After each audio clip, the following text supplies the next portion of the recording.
I might tell you a joke, but I won't tell you a lie. Sa isang maliit na baryo, may isang lalaki na ang pangalan ay Mang Cardo. Sikat siya dahil sa pagiging makulit at mahilig mag-imbento ng mga kakaibang bagay.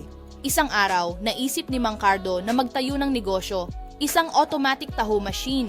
Para sa kanya, ito ang magiging pambihirang imbensyon na magpapayaman sa kanya. Kinabukasan, dinala niya ang kanyang imbensyon sa palengke. Ito'y parang malaking vending machine na naglalabas ng taho.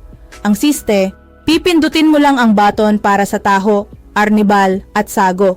Simple lang, 'di ba? Unang customer si Aling Nena na matagal ng suki ni Mang Cardo. Ay Mang Cardo, gusto ko sanang tikman yang taho mo, sabi niya. Oh, Aling Nena, siguradong matutuwa ka sa aking invention. Mayabang na sagot ni Mang Cardo. Pindot si Aling Nena ng button para sa taho. Biglang umikot ang makina at sa halip na taho, isang malaking splash ng arnibal ang tumapon sa mukha niya. Ay Diyos ko, para akong nag-swimming sa arnibal! Sigaw ni Aling Nena habang nagpipilit magpunas ng mukha. Uy, sorry Aling Nena, bagong calibrate pa yan, sabi ni Mang Cardo, napilit na pinipigilan ng pagtawa. Sumunod na customer si Mang Berting na sinubukan ang button para sa sago. Pagpindot niya, bigla na lang sumabog ang mga sago sa lahat ng direksyon. Parang mga bala ng airsoft, tumatama ang sago sa mga tao. Aray! Ano ba yan Mang Cardo? Parang girato ah!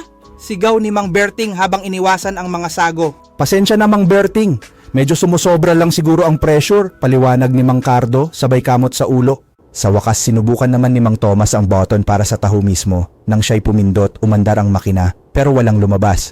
Tapos bigla, boom!